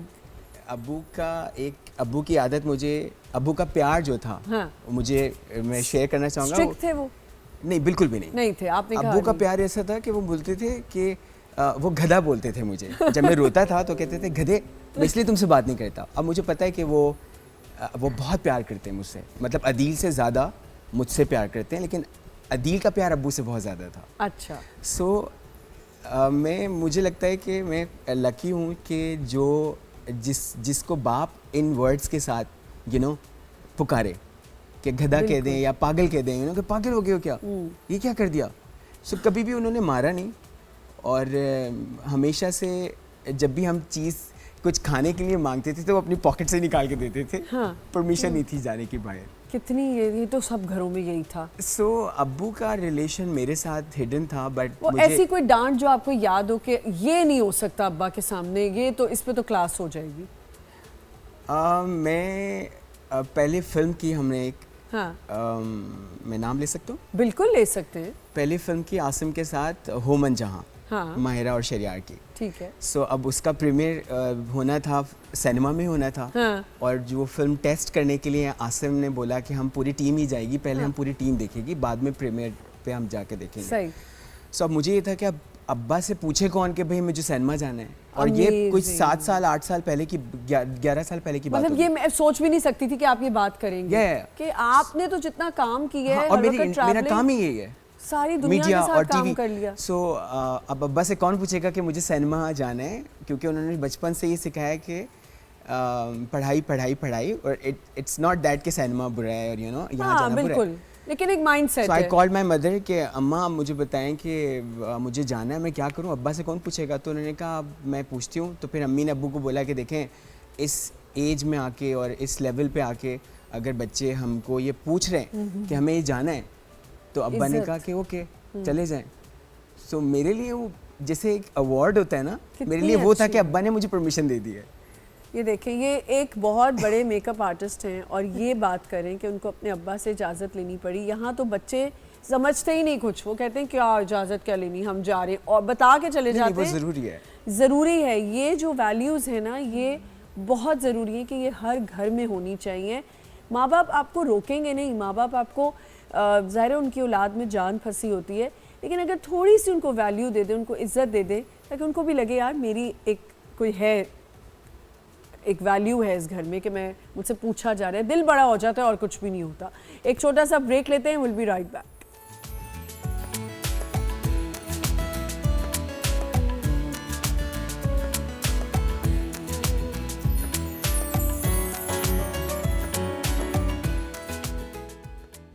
वेलकम बैक वंस अगेन। और हम आप यहाँ पे बात कर रहे हैं कि आपकी इमीडिएट फैमिली से कोई चला जाता है तो उस चीज़, उस ग्रीफ को आप कैसे ओवरकम करते हैं, कैसे उसको लेके चलते हैं। मुझे एक बात है डॉक्टर साहब, ये भी बहुत होता है कि लोग आके आपको बहुत याद दिला रहे होते हैं, अगर आप भूलना भी चाह रहे हो, लेकिन वो आके याद दिलाना है, और बेचारा बेचारी बहुत जल्दी बना देते हैं। देखिए, बेचारा बेचारी जो वो बना देते हैं ना, बेसिकली वो रोना उनको खुद आ रहा हो या नहीं आ रहा हो, पर वो चाहते हैं कि आप रो लें, ठीक है, कि कहीं कोई गम अंदर रह ना जाए। बट देखें, होता क्या है कि आमना हम उससे ना ओवरकम खुद करना चाहते हैं। जैसे उन्होंने कहा ना कि मैं अपने वालिद के रूटीन पे बिल्कुल फ़ौरन बाद स्कूल जाना स्टार्ट कर दिया, या बहुत सारे लोग अपने प्रोग्राम जो भी चीज़ें हैं उनको स्केजुलाइज करना स्टार्ट कर देते हैं, बट लोग आपको भूलने नहीं देते, कहते हैं इतनी जल्दी कैसे नॉर्मल हो गया। हाँ। ठीक है, जजमेंटल हो जाता है, ये आना जाना इसने क्यों शुरू कर दिया, काम पे क्यों चले गए, अभी तो माँ बाप गए, अभी तो माँ गई, अभी तो बाप गई, तो बिल्कुल नॉर्मल एक्ट कर रहे। ये एक बहुत बड़ी प्रॉब्लम है। ये एक बहुत बड़ा प्रॉब्लम है। वो बस बार बार जब आपको ट्रिगर करते हैं ना, मतलब अगर एक इंसान एक गम को अपने ऊपर तारी नहीं करना चाह रहा, उसके अंदर ये कैपेसिटी है कि वो रिजिलियंट बनकर चीज़ों को आगे लेकर चलना चाहता है, बट हमारे इर्द गिर्द का जो लोग हैं, माशरा है, वो बार बार आपको आके ना उसी पॉइंट पे खड़ा कर देता है। ये हुआ था, आपको पता है ये हुआ था, है अल्लाह अभी तो गए थे, तुमने ये भी काम स्टार्ट कर दिया, ये भी दिन देखना पड़ना था हमें। तो ये तमाम सारी चीज़ें क्या है कि वो आपको बार बार उस पॉइंट तक पुश करेंगे कि आप रोना स्टार्ट कर दें। बिल्कुल। या तो आप उनके साथ कोई मतलब इंसान है ना, गुस्सा आ सकता है, अगर एंगर में आपने उनको कुछ कह दिया फिर तो वो भी एक बात बन जाएगी कि तुम्हारे माँ बाप ने हमें, या तुम्हारे बहन भाई ने, फलाने ने मुझे कभी कुछ नहीं कहा था। बिल्कुल। और जैसे ही वो गए तो तुम्हारे रंग नज़र आना शुरू हो गए, तुम्हारे पढ़ निकल आए, जो हमें अपने माशरे से सुनने को मिलता है, या मैं जो अपने क्लाइंट से सुन रही होती हूँ। तो हमें कभी भी किसी के ऊपर ये बात नहीं पुट करनी चाहिए कि वो बेचारा या बेचारी है कि हाय अल्लाह तुम कैसे ज़िंदगी गुजारोगे, बल्कि उनको इनकरेज करें कि वो अच्छी बेहतर जिंदगी गुजार सके। क्योंकि अगर हम इनकरेज नहीं करें तो उनको कम से कम डिस्करेज मत करें। हाँ बिल्कुल, ये सही है कि आप उनके अगर आप किसी का किचन नहीं चला रहे, बिल्कुल, तो उन पे आप प्लीज आके तनकीद करना भी बंद करें कि अगर उनकी फैमिली मेंबर कोई चला जाता है या जिंदगी में वो अपनी नॉर्मल होना चाह रहे हैं, या देखिए ग्रीफ तो रहता है अदनान, सारी जिंदगी रहेगा, छोटी छोटी चीज़ों में। जैसे आपने कहा कि आपकी वो अटैचमेंट नहीं इतनी, इसी तरह मैं ये ज़रूर कहना चाहूँगी कि मेरी वालदा के साथ मेरी अटैचमेंट बस ऐसे था कि मैं सबसे छोटी बहन हूँ, बड़ी बहनों की ज़्यादा अटैचमेंट थी, और मुझे ऐसा ही लगता था कि मेरे साथ इतना वो नहीं करती, लेकिन और लोगों को भी लगता था कि आके टॉन्ट करते हैं। अगर मैं कभी अम्मी को याद भी करने की कोशिश करूं, तुम्हारी कौन से अम्मी से इतनी बनती थी। अरे भाई मैं जानूं, मेरी माँ जाने, या मेरी माँ और जो मेरा रिलेशन हो सकता है, माँ और बच्चे का जो रिलेशन होता है वो कोई जज कर ही नहीं सकता और ना करना चाहिए हमें। आपके साथ कभी ऐसा होता है? होता है, लेकिन जैसे मैं अर्लियर मैंने कहा कि अब्बू की एक ब्रीफ थी एक कि रात इसका ख्याल, पहले इसका कि ये ख्याल। सब चीज़ें करना है। सो मेरे लिए बहुत पेनफुल भी होता है कभी कभी कि जब मुझको जब जो ब्रीफ उन्होंने मुझे दी थी और उनको मुझे नहीं समझ आ रहा होता, और फिर मैं जाता हूँ उनके पास और मैं मैंने कब्रिस्तान में एक जगह बाय की, ख़रीदी। अच्छा। और क्योंकि अब्बू जिस घर में रहे हमारे साथ वो 8 महीने रहे नए घर के अंदर, नए घर में, और जो उनको ख्वाब था कि वो उनका एक पूरा वाइट घर हो और हर हाँ। चीज़ वाइट हो, तो मैंने पूरा उस तरह से बिल्ड किया। सो उस घर में अब्बू 8 महीने रहे। तो 8 महीने के बाद जब उनकी डेथ हुई तो ऑब्वियसली फिर हम उस घर के अंदर कैसे सुकून में रह सकते थे। नहीं, बिल्कुल भी नहीं। फिर मैंने जगह बाय बदली? की। नहीं, अच्छा जहाँ पर अब्बू की कब्र है हमने वो जगह ख़रीदी, अच्छा। और ख़रीदने के बाद उसको वही वाइट बिल्ड किया, अच्छा। पूरा मार्बल और चारों तरफ और छत पे भी मार्बल सारा कुछ लगाया। और जब मुझे कुछ नहीं समझ में आ रहा होता तो मैं वापस जाता हूँ उनके पास। और इतना ज़्यादा, मतलब मुझे नहीं लगता इतना ज़्यादा कोई करता होगा जितना आपने। फिर तो मेरे ख्याल से कि अदनान आपको तो हर मरले में ऐसा होता होगा कि अब्बू अब्बू अब्बू हर वक्त। अम्मी से है इतना ही? अम्मी से मेरी बहुत ज़्यादा है, लेकिन मुझे लगता है कि जब अल्लाह ताला आपको बहुत सारी खुशियाँ देते हैं और सडनली आपको समझ में भी नहीं आता कि आपको ये प्रॉब्लम आ भी सकती है। अल्लाह ने बहुत खुशियाँ दी मुझे अभी तक और भी। बरकत डाली आपके बरकत। काम में, बहुत जी, बरकत डाली। जी। और ये मेरे ख्याल से माँ बाप की दुआएं मुझे लगता है कि होती मेरा हैं। काम दूसरे लोगों का काम बेहतर है, मेरे काम से बेहतर है, लेकिन मुझे ये नहीं समझ आती कि मुझे लोग, आप जैसे लोग क्यों इतना प्यार देते हैं। सो अम्मी से मेरी है, और मैं यही बात अपने आप को भी समझाता हूँ कि जब अल्लाह ताला ने आपको बहुत खुशियाँ दी होती हैं तो फिर अगर ये खुशी अल्लाह ने ले ली अपने पास, आजमाइश, बिल्कुल। अब्बू की सूरत में ले ली और अम्मी की सूरत में मुझे खुशी दी हुई है अभी, अल्लाह का शुक्र है, तो मैं वो खुशी इंजॉय करना चाहता हूँ। बिल्कुल। लेकिन अब्बू की कोई ऐसी बातें, याद, डांट जो रह गई हो? बातें तो बहुत सारी रह गई हैं। याद करने में कभी होता है हाँ। नमी आ जाए कि नहीं, अच्छा ये इस टाइम पे होते तो क्या बात होती?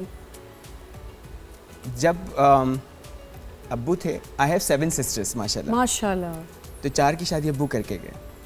अल्हम्दुलिल्लाह। और जब मेरी 5वीं बहन का रिश्ता आया तो उस वक्त मुझे पता चला कि बाप क्या होता आपकी लाइफ में कितना ज़रूरी है। है? बिल्कुल। क्योंकि आजकल सोशल मीडिया इतना फास्ट है कि आपको हर किसी को पता है कि आप कौन हैं।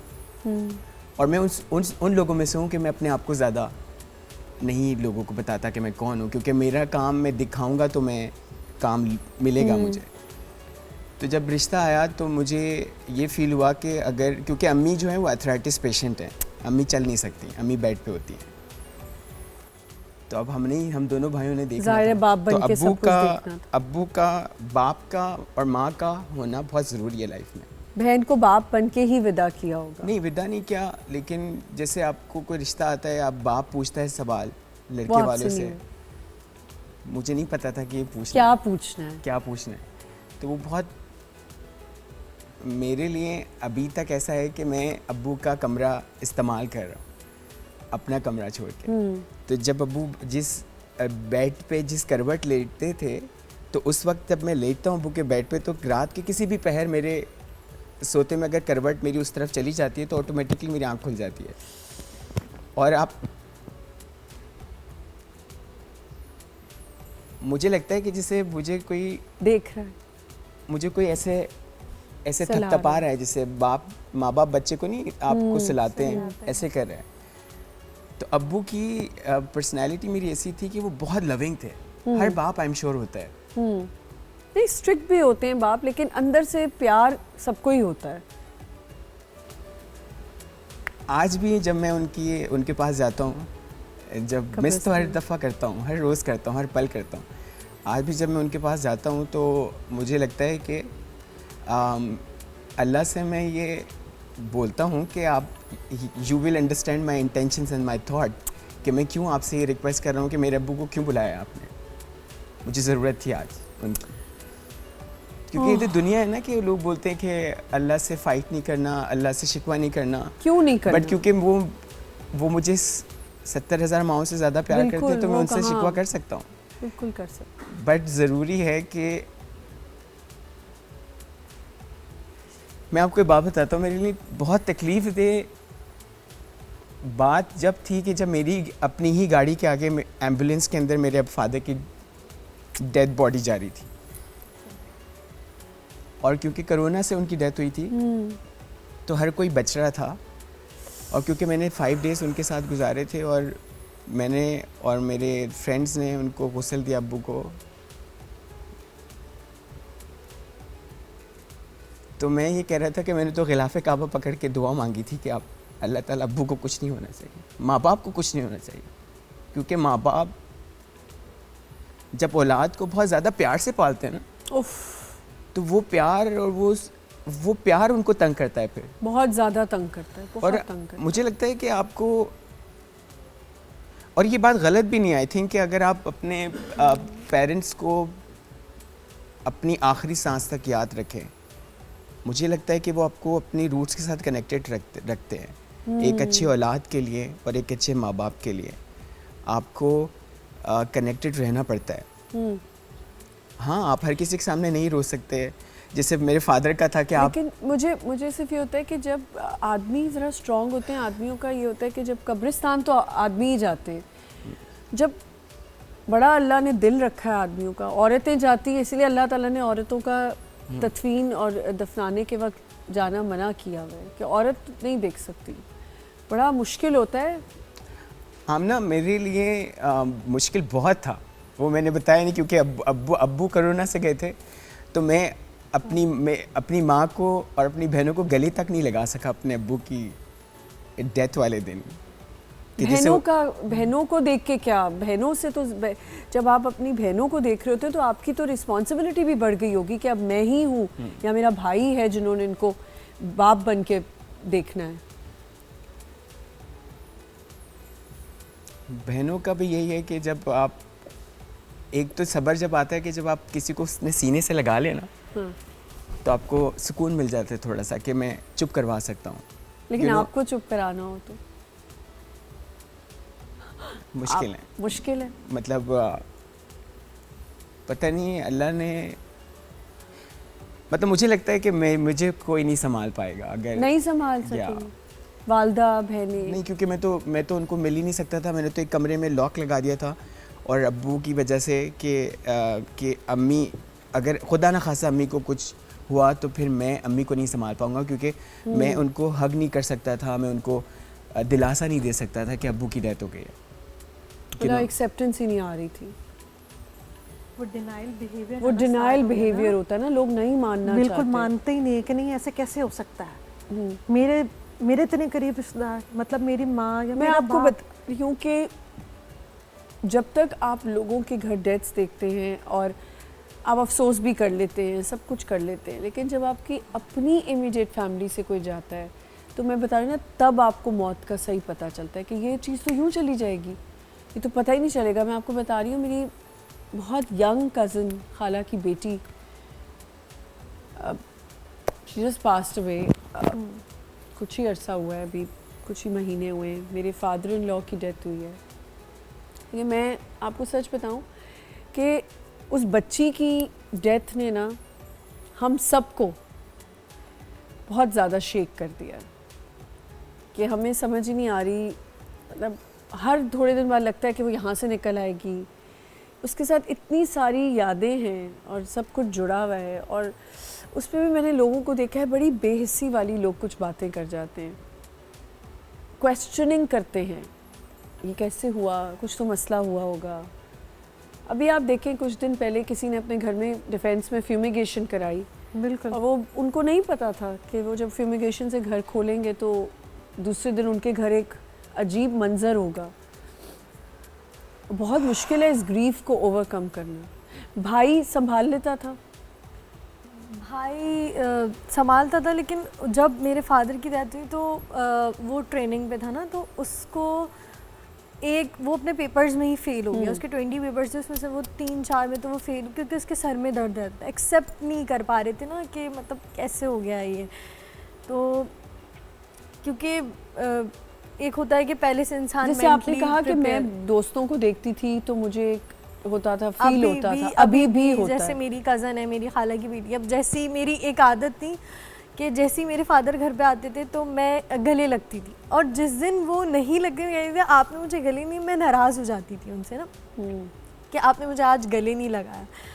तो वो जो एक ऑफिस वाला टाइम होता था और वो मतलब आने का, तो वो मुझे बहुत अभी अदनान ने बड़ी अच्छी बात की कि हम कुछ माँ बाप ऐसे होते हैं कि बच्चों पे बस निछावर हुए होते हैं, हर वक्त बच्चों की किसी बात को ना नहीं करना, उनको बहुत प्यार देना है। क्या आपको लगता है कि इतना नहीं करना चाहिए?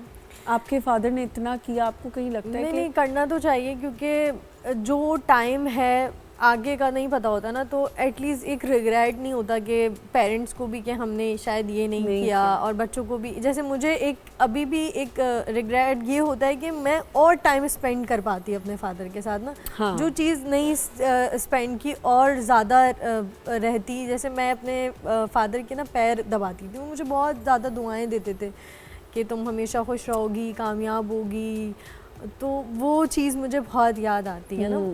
उनके वॉलेट में ना मेरी पिक्चर रहती थी, मैं क्योंकि एक ही हूँ और मेरा एक भाई, तो वो स्टिल अभी तक उनके वॉलेट में, मैंने निकाली नहीं 9 साल हो गए मैंने वो नहीं निकाली, और वो मैं 2 साल की 3 साल की थी, वो तब की वो पिक्चर है, और वो वॉलेट अभी तक मेरे पास है। वो वॉलेट से मैंने आज तक वो पिक्चर रिमूव नहीं की, और वो सब मेरी ही पिक्चर है। कुछ निशानियाँ होती हैं जो आप अपने पास रखते हैं। अदनान, आपके पास भी आऊँगी कि आपने फादर की क्या क्या चीज़ें संभाल के रखी हैं, क्योंकि हमने तो ये किया था कि हमारी वालदा की जब डेथ हुई तो वो खुद ही इतनी गिवर थी कि वो हर चीज़ अपनी थोड़े दिनों बाद सबको बांट देती थी। तो हमने एक शायद सूट उनका सारी बहनों ने अपने पास रख लिया, और उसके बाद हमने उनके सारे कपड़े दे दिए, कुछ मेरी कज़न्स ले गई। और वालिद की जो बात है, मुझे ऐसा लगता है कि अम्मी को तो शायद मैंने शायद इतना नहीं था, मेरी क्लोजनेस नहीं थी, पर अभी मेरे वालिद साहब ज़िंदा हैं, अल्लाह उनको हमेशा सलामत रखे, सेहत के साथ, तंदुरुस्ती के साथ। मैं आपको बता रही हूँ कि जिस दिन मैं ये सोचती हूँ, वो बूढ़े हो गए हैं और बेड रिडन भी हैं, उनको बहुत ज़्यादा मेरे साथ ही रहते हैं, 13-11 साल से मेरे साथ हैं वो, और जिस दिन मैं ये सोचती हूँ कि पापा नहीं होंगे तो मैं बहुत ज़्यादा डिस्टर्ब होने लगती हूँ। हालांकि मेरी उनसे रोज़ लड़ाई होती है किसी ना किसी बात पे, मैं उनको डांट रही होती हूँ, आपने ये क्यों खाया, आपने ये क्यों किया। अभी उनकी पाइप की वजह से, पाइप पीते थे, बहुत तबीयत ख़राब थी, 2-3 दफ़ा वो ICU से वापस आए हैं, और उनको किसी तरह हम निकाल लाते हैं ICU से। लेकिन जिस दिन मैं ये सोचती हूँ ना कि तबीयत उनकी ख़राब हो रही है, कुछ हो रहा है, तो मुझे बस टेंशन शुरू हो जाती है कि मेरे वालिद साहब नहीं है। इसी तरह मेरी सिस्टर इन लॉ, वो she was very very attach to my father in law, और वो अभी भी कुछ उसकी कोई उनकी पिक्चर लगाती है या उसकी, वो नहीं जा सकता, बहुत स्ट्रेस होने लगता है। मैं सोचती हूँ जिनके चले गए हैं वो किस तरह इस ग्रीफ को बर्दाश्त करते हैं। एनीवेज, एक छोटा सा ब्रेक लेते हैं, will be right back.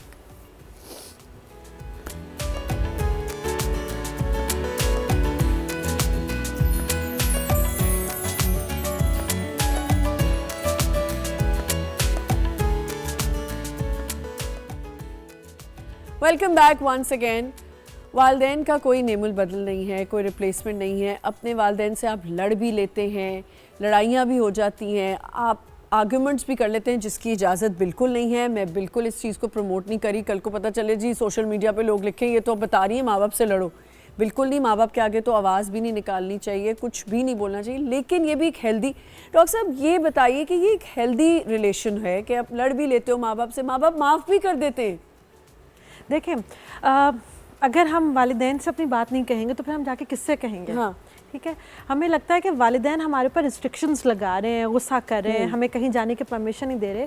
Basically कहीं ना कहीं उनके दिल में भी खौफ होता है कहीं ऐसा ना हो वहाँ चले जाए, खुदा ना खास्ता कुछ हो ना जाए, कहीं चोट ना लग जाए, कहीं कोई एक्सीडेंट ना हो जाए। मैं अब जाके अपने पेरेंट्स की और ज़्यादा मुझे कदर कह सकते हैं हो रही है, अम्मी की ख़ास तौर पे, और कि कितनी ऐसी चीज़ें होती हैं जो मैं कह रही होती हूँ ये मैं कैसे बर्दाश्त कैसे अलाउ करूँ या आगे से मैं कह रही होती हूँ, लेकिन फिर मुझे करना पड़ता है अपने बच्चों के आगे। बिल्कुल करना पड़ता है। जैसे भी आपने बात कही ना कि अगर वालिदैन चले जाएं तो रिश्तेदार अपने रंग बदल लेते हैं या आपको उनके नए कलर्स नजर आना शुरू हो जाते हैं, तो बेसिकली ऐसा नहीं है कि वो कलर्स अभी आपने देखे हों, वो कलर्स आपके माँ बाप आपसे छुपा रहे होते हैं। क्योंकि देखिए माँ बाप क्या है, वो रॉक है आपके लिए, पहाड़ है, चट्टानों की तरह है कि वो आप तक कोई बात पहुँचने नहीं देते हैं। ठीक है, आपने कहीं जाना है, किसी नए स्कूल में, किसी स्कूल पिकनिक पे जाना है, कोई टूर है, तो ख़ानदान वाले ज़रूर बातें करते हैं, पर आपके पेरेंट्स जो होते हैं वो कहते हैं जाओ करके आओ, we believe in you, we trust you. Support दोनों को, अम्मी ने बाद में सपोर्ट की, वालिद साहब ने हमेशा सपोर्ट की कि ठीक है करो काम, ये कर लो, कोई बस ऐसा मसला नहीं। पर डॉक्टर साहब इसको जो हम इस तरह भी बात में करना चाहूँगी कि ये जो मैंने बात की कि आर्ग्यूमेंट्स हो जाते हैं माँ बाप से और आपको बाद में फील होता है, तो आर्ग्यूमेंट्स करना क्या बुरी बात है? क्या आप अगर कभी तो अपनी इमोशंस को कर सकते हैं ना शेयर? देखिए आर्ग्यूमेंट्स और लड़ाई झगड़ा या आप ये कह लें बदतमीजी, ये बहुत बड़ा फ़र्क है। आर्ग्यूमेंट इज़ समथिंग जिसमें आप अपनी बात को बहुत अच्छे से इन अ वेरी पीसफुल टोन, बहुत कामनेस के साथ अपनी बात को पुट कर रहे हैं। क्योंकि देखें जैसे हमारा दीन भी कहता है, हमारे कुरान में भी है कि माँ बाप को तो उफ तक ना कहो। ठीक है, आवाज़ ऊंची नहीं होनी चाहिए जब वो अपनी ओल्ड एज में पहुंच जाएं। ठीक है, क्योंकि हमारे पेरेंट्स थे, हम जब हम बचपन में थे या छोटे थे तो हम भी तो 1000 दफ़ा गिरते थे। बिल्कुल। ठीक है, क्या वो एक दफ़ा गिरने के बाद हमें नहीं उठाते थे? बिल्कुल उठाते थे, हमें उठा बढ़ा कर यहाँ तक पहुँचा दिया है। तो अब अगर जाके इस ओल्ड एज में भी हम उनके ऊपर चीखना चिल्लाना स्टार्ट कर दें तो दैट इज़ रॉन्ग।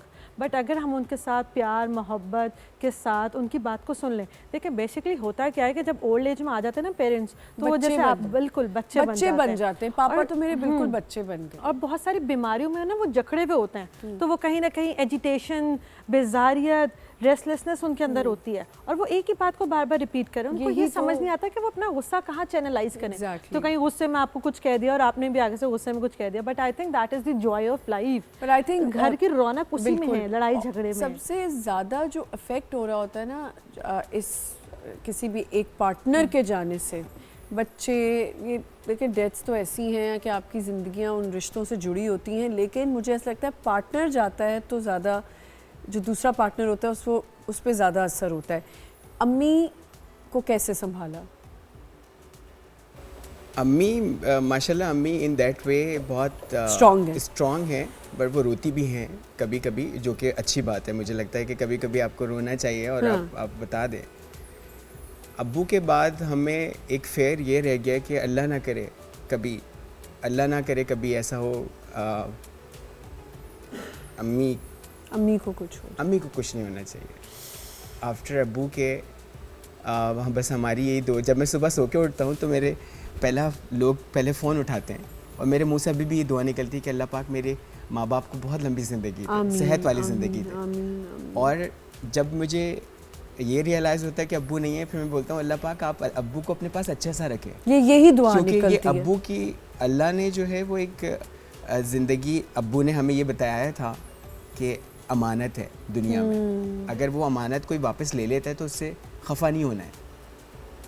सो अब्बू के बाद अम्मी का ये था कि क्योंकि वो चल नहीं सकती। आपने एक और बात अभी की कि अब्बू कहते थे रोना नहीं है जी, लेकिन रोना तो नहीं है आपके प्यारों के लिए, तो आपको नहीं आप रोक सकते। कौन सी ऐसी चीज़ें जो अब्बू की संभाल के रखी जो आज भी? अब्बू की सारी चीज़ें संभाल के रखी हैं। जैसे शी सेड के उनका वॉलेट था, बट ये वो वाली चीज़ें जो आपके रोज़मर्रा इस्तेमाल में होती हैं।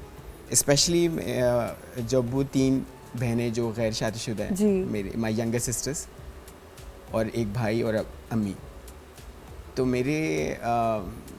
मुझे लगता है कि ये वो अब्बू की चीज़ें हैं जो मुझे अब्बू की मौजूदगी का एहसास दिलाती है।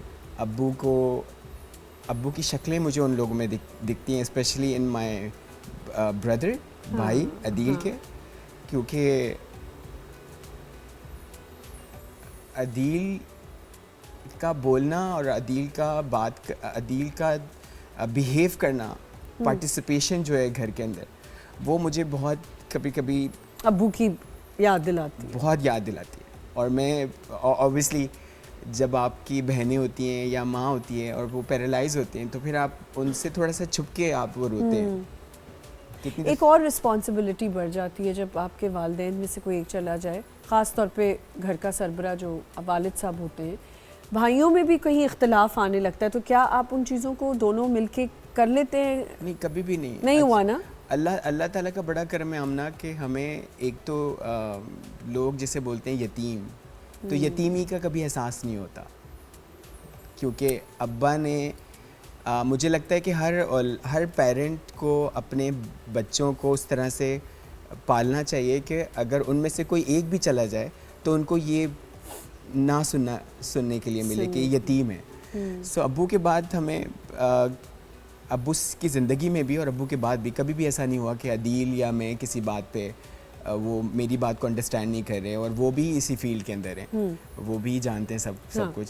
सो वो कोई उस तरह से नहीं है, मतलब यही है कि मिस करता हूँ तो फिर भाई की शक्ल देखता हूँ तो उसमें मुझे अब्बू दिखते हैं। और अच्छा, अगर अपनी कामयाबी का क्रेडिट आप दें, अम्मी को ज़्यादा देंगे या वालिद साहब को? अब्बू को। अब्बू को? क्योंकि अब्बू जब मैंने इंडस्ट्री स्टार्ट की थी तो उस वक्त स्मार्टफोन्स नहीं होते थे और मुझे अलाउ भी नहीं करते थे वो। सही। मेरे घर पे जो केबल है वो कोई 10 साल पहले लगा। अब अदनान, आपके मुंह से ही बातें सुनने को ना मैं भी हैरान हो रही हूँ। पता है क्यों? इतना मेकअप आर्टिस्ट काम ये वो, और घर में वही है जो हम सब के भी घर होता था, ये चीज़ नहीं करनी। सो अब्बू का ये था कि मुझे टैक्सी, सुबह शूट्स होती थी तो वो टैक्सी पे छोड़ने जाते थे, गली जहाँ पर भी टैक्सी स्टैंड होता था, सुबह 4 बजे, और वो टैक्सी का नंबर नोट कर लेते थे। और जब मैं सेट पे जाता था फिर वहाँ से मैं कॉल करता था, मैं पहुँच गया। आमना, मुझे आज भी जब मैं सुबह आ रहा था यहाँ पर तो सर्दी लग रही थी, और अब्बू उस वक्त शॉल लपेट के मुझे स्टैंड तक छोड़ने जाते थे। अब्बू की बहुत सारी बातें, बहुत सारी यादें, जो ऐसा था कि अदनान अंसारी तक का सफ़र जो था वाकई वो बहुत ज़्यादा, क्योंकि हमें शॉर्ट्स पहनने की इजाज़त नहीं थी घर में।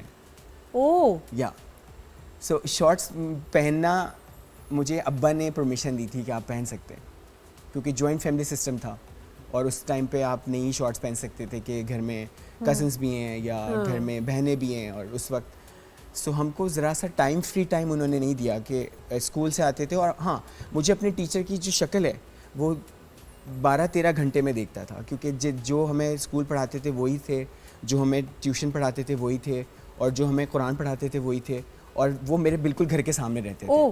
तो सोचे कि अगर हमें वैसे निकलने नहीं देते थे घर से बाहर, कहीं इजाज़त ही नहीं जाने की, और अगर हम निकल भी जाते थे तो वो कहते थे चलो अंदर। तो उस तरह से वो क्या है, बट मुझको ये लगता है कि जब आपके पेरेंट्स आपको उस तरह से फ्री हैंड देते हैं तो फिर आपका ट्रस्ट आप रखते हो उनका, बिल्कुल साथ है। क्योंकि जब गली के कोने तक जाने की परमिशन नहीं थी और अब हम दुनिया घूमते हैं। हाँ, आपने जॉइंट फैमिली की बात की, तो क्या आपको लगा कि वालिद साहब के जाने के बाद औरों ने वैसा ही प्यार दिया? नहीं, जॉइंट फैमिली जो थी वो अब्बू के जाने से कोई 15 साल पहले, लेकिन रिश्तेदार तो वही होंगे ना, वो प्यार मिला, वो उसमें कोई फ़र्क नहीं है, ना ननिहाल की तरफ से ना ददियाल की तरफ से, क्योंकि उन्होंने दोनों ख़ानदानों ने बहुत प्यार दिया और अप्रिशिएट भी किया कि नहीं ये जो है ये सही है। और बल्कि मुझे लगता है कि दूसरे कज़न से ज़्यादा प्यार हम दोनों भाइयों को, हमारी फैमिली को मिलता है, क्योंकि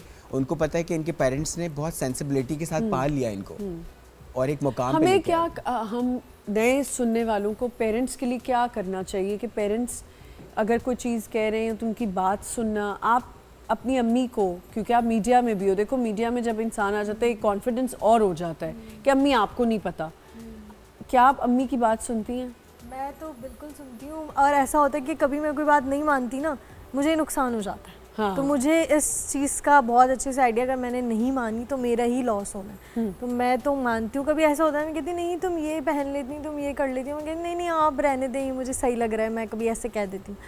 तो वो बाद में मुझे चीज़ फ़ौरन रियलाइज़ हो जाती है। शादी का प्रेशर आता है लोगों का कि अब वालिद साहब नहीं हैं तो अकेली है अम्मी, तो अब शादी कर लेनी चाहिए। नहीं, मेरी फैमिली बहुत सपोर्टिव है। मेरा जो भाई है ना वो कहता है जब आप कुछ बन जाएं, आप बिल्कुल स्टेबल हो जाएं, तो भी अब पहले वाला तो अब टाइम नहीं है। अब लड़कियां जो हैं वो बाहर निकल गई हैं, दुनिया घूमने लगी हैं, तो वो अब किसी और उससे फाइनेंशियली देखते हैं। प्रॉब्लम्स आई वालिद साहब के जाने के हाँ, फाइनेंशियली जाने के बाद आई, लेकिन फिर हम खुद से खड़े हुए और खुद से अपने आप को अम्मी का स्टेबल ख्याल किया। किया। अम्मी, ऐसा होता है ना कि हमारी अम्मी ने ही हमें संभाला, क्योंकि हम तो उतने छोटे थे। हमारी अम्मी बहुत स्ट्रॉन्ग है, उन्होंने जिस तरह हमारी अम्मा ने संभाला, तो और मतलब पूरा काफी- ननियाल, पूरा काफी ददियाल छोटी कहते हैं। उम्र में हाँ। आप लोग बहुत My छोटे थे, mother तो was young. very young, तो उन्होंने रीमैरी भी नहीं किया। नहीं, वो कहती नहीं कि मुझे तो शौहर मिल जाएगा लेकिन मेरे बच्चों को बाप नहीं मिलेगा। बिल्कुल सही, ये बात तो बिल्कुल तो सही। वो बहुत स्ट्रॉन्ग थी, तो उन्होंने हमें बहुत पूरी हमारी एजुकेशन और सब चीज़ें उसी तरह से ही हुई और अच्छे से हमने हमारा ब्रॉटअप हुआ। तो पूरा जो क्रेडिट जाता है आज भी मैं जहाँ बैठी हूँ तो वो अपनी अम्मी और तो भाई क्या की यानी वजह कि से। अम्मी ने अब्बू बन के भी पाला? हाँ, अम्मी ने अब्बू बनकर पाला, बिल्कुल ऐसे ही है। बहुत जो है हमारे लिए किया है, तो आज जो भी हूँ मैं अपनी अम्मी की वजह से। और भाई और अम्मी ये लोग बहुत सपोर्टिव है ना, काम से रिलेटेड भी, और ननियाल ददियाल भी मतलब पसंद करते हैं कि हाँ जी वो ड्रामे में आ रही है। मुश्किल वक्त कब देखा ज़्यादा? जब अब्बू गए तब तो रोज़ ही मुश्किल लगती थी, रोज़ रोना आता था। एक रोज़ रो रहे हैं, फिर महीनों बाद, तो वो जो टाइम था ना वो मैं नहीं भूलती आज तक। जिस दिन मेरे फादर की डेथ हुई और वो पूरी रात जो थी, रात में हुई, वो जो सुबह तक जो स्पेंड करना था ना, मुझे तो ना टेंशन से बुखार हो जाता है और सोच कर, तो मुझे तो ऐसे बुखार हो गया था। और मैं बस ना वो वाला जो रात से सुबह वाला टाइम था ना, वो बहुत मुश्किल था। फिर उसके बाद सबसे ज़्यादा मुश्किल है, लोग 3 दिन तक रुकते हैं ना, उसके बाद जब सब घर से चले जाते हैं ना, तब वो बहुत सबसे ज़्यादा वो बहुत वो अजीब सबसे ज़्यादा घर मुश्किल होता है। जो है वो अजीब सा लगता है कि यहाँ पे दिल हमें नहीं एक छोटा चाहता सा जाने का। ब्रेक लेना है, दोबारा यहीं से कंटिन्यू करेंगे।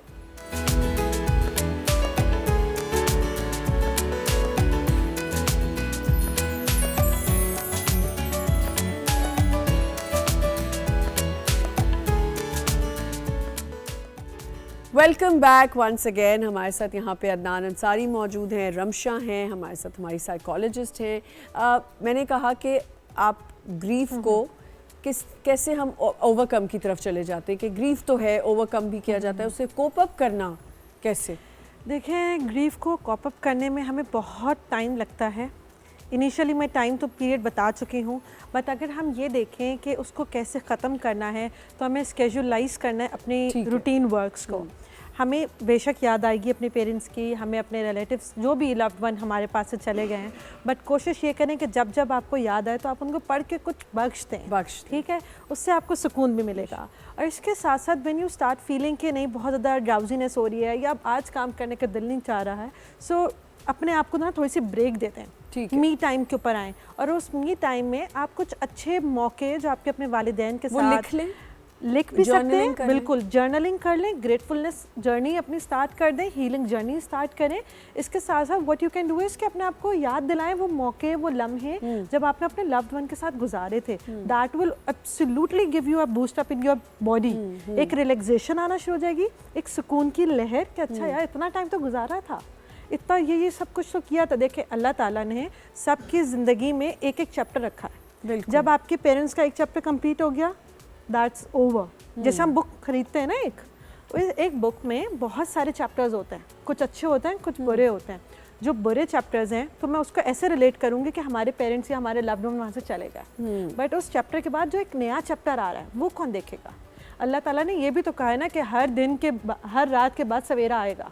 बिल्कुल, ठीक है, जैसे रोशन सवेरा, बिल्कुल बिल्कुल उसी तरीके से वो रोशन सवेरे में आप चीज़ें तो ढूंढें कि आपको क्या करना है। अगर मैं गम को लेकर बैठी रहूँ और तारीफ करती रहूँ, क्योंकि लोग आके ना आपको बड़ा पुशअप करते हैं कि ये हो गया, फलाना हो गया, तुमने ये काम करना स्टार्ट क्यों कर दिया, तुम्हें नहीं करना चाहिए, अभी इतनी जल्दी, अभी क्या ज़रूरत थी इस चीज़ की।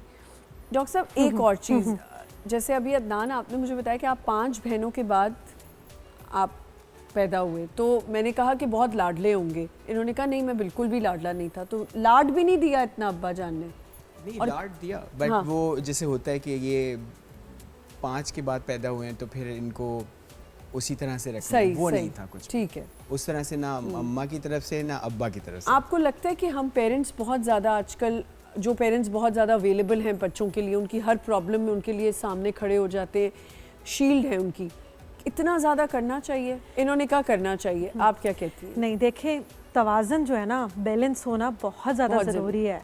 अगर मैं हर मौके पे पहुंच जाऊंगी, उसके गिरने से पहले मैं उसको बचा लूं, उसको उसका एक्सपीरियंस कैसे होगा? मैं तो बिल्कुल ऐसे ही करती अगर उसको चोट लग गई है और चोट लगने के बाद उसको ये नहीं पता कि मुझे बैंडेज कैसे करनी है, अगर कल को आप अवेलेबल नहीं हो तो वो कैसे करेगा वो काम? मुझे तो ये आता ही नहीं है। मैं ये वो सवाल आ गया जो मेरे टीचर ने पढ़ाया ही नहीं था। मैं देखिए, मैं हाँ, रफ एंड टफ तो बहुत पाला है मैंने बच्चों को, लेकिन मैं सिर्फ ये कहती हूँ कि बच्चों को मैं जितना अकोमोडेट करती हूँ ना, मतलब उनकी कोई भी प्रॉब्लम हो, कुछ हो, तो मैं कह देती हूँ कि नहीं मैं कर देती हूँ। ये मुझे ऐसा लगता है इतना नहीं करना चाहिए, क्योंकि मुझे ये फील होता है कभी कभी कि अगर मैं नहीं होंगी तो कैसे मैनेज करेंगी। देखें कभी कभी ये जो हमारा बहुत ज़्यादा प्यार जो बच्चों को हम दे रहे होते हैं ना, या ख्याल रख रहे होते हैं, वो उनके लिए नुकसानदेह होता है। हाँ। हमें वो समझ में नहीं आ रहा था कि नुकसानदेह कैसे है। नुकसानदेह इस सेंस में है कि हम हर चीज़ के लिए वापस किसके पास भाग रहे हैं? अपने माँ बाप के लिए। बिल्कुल। हर चीज़ के लिए। कभी वो बिज़ी भी हो सकते हैं और कभी कभी, और ज़्यादातर होता भी है, माँ बाप Yeah. कहीं ना कहीं बिज़ी हो सकता है, बट उस टाइम पे फिर हमें गुस्सा आता है, फिर हम शिकायतें करते हैं, फिर हम वो ना एक अलग सिचुएशन में चले आते हैं, कैसी जैसे मैं बहुत ही कोई अकेला इंसान हूँ, मेरी तो कोई सुनने वाला नहीं है। बिल्कुल। फिर मैं दुनिया का सबसे बेचारा तरीन बच्ची ना या बच्चा बन जाता हूँ। हाँ। क्यों? क्योंकि मेरे पेरेंट्स अवेलेबल नहीं हैं, या जिन, और इस तरीके से ना इंसान के अंदर एक अटेंशन सीकिंग बिहेवियर आना बहुत शुरू होता ज़्यादा है आता है कि मेरे पेरेंट्स तो हर जगह बिल्कुल। अवेलेबल है। या खुद ऐसी आदत बना लूंगी या कोई ना कोई ऐसी चीज़ करूंगी जिससे मुझे लगे कि सारी अटेंशन मेरी सही, तरफ आनी सही, चाहिए। सही। ये ऐसे कैसे दूसरे भाई को प्यार कर दिया। रमशा, अब्बू नहीं है, उनकी कमी तो ज़ाहिर है हर वक्त महसूस होती होगी। अम्मी के लिए क्या क्या एक्स्ट्रा करते हैं कि अम्मी को फील ना हो कि अच्छा कोई स्पेशल चीज़ें करना? स्पेशल मतलब जैसे उनकी बर्थडे हो हाँ। गई या मदर डे सेलिब्रेट या उनका दिल ना birthday। दुखे किसी बात से? लड़ाई होती है अम्मी से? नहीं लड़ाई तो लड़ाई अभी मैं देख रही होंगी तो कहेंगी हाँ होती होगी। नहीं होती हैं, सब जगह होती मतलब हैं। ये छोटी मोटी बात। वैसे मेरी मदर से मेरी जो बेस्ट फ्रेंड है ना, वो मेरी अम्मी है। Very good. मैं कपड़े, चीज़ें, सब चीज़ें उनसे पूछती हूँ कि ये पहनना है। ये अब बहुत जैसे हेल्दी कि बात है। ये अब जैसे कि आज जो मैंने शो में पहना है, ये उन्होंने मुझे बताया तुम ये वाला ड्रेस पहनो। हाँ। तो हर चीज़ उनसे ही मतलब पूछ के करती हूँ, मैं भी ठीक। मेरा भाई भी। हाँ। तो ये एक है चीज़ जो उनको और ज़्यादा सही। स्पेशल फील होती है कि मेरे बच्चे मेरे बगैर नहीं चलते। उनकी वैल्यूज़ वही हैं। वैल्यू है। अम्मी के साथ कभी तो नहीं, मुझे नहीं लगता, क्योंकि अदनान जिस किस्म के हैं, अदनान कोई नोक झोंक तो नहीं होती होगी, लेकिन कभी डिसएग्रीमेंट नहीं, कभी नहीं, क्योंकि मुझे लगता है कि वो बहुत पावरफुल पर्सनालिटीज़ रही हैं दोनों। अच्छा। और आफ्टर अब्बू के तो अम्मा जो है मेरी, वो एक, मुझे लगता है कि वो कभी उस अम्मी में अब्बू दिखते हैं हाँ। डिसीजंस में, कभी वो माँ बन के मुझे लगता है कि अच्छा ये माँ क्या की बात क्या? कह रही हैं। सो कभी भी डिसएग्रीमेंट आपने कहा अब्बू की शॉपिंग वगैरह आप सारी खुद करके लाते थे? अब्बू की क्या, सबकी सबकी? ओ या अदनान में परफेक्शन भी है ना, हर चीज़ सबकी। बताते हैं। अभी हम सबको बता रहे हैं आप इस तरह हो जाए, आप ये कर लें। अदनान को तो मैं बहुत जल्दी इनके पेज पर मेरा शूट होगा, इन्होंने मुझसे अभी यहाँ पे इंशाल्लाह। प्रॉमिस किया है। बिल्कुल। जी, तो सबकी शॉपिंग आप करते हैं? जी बिल्कुल।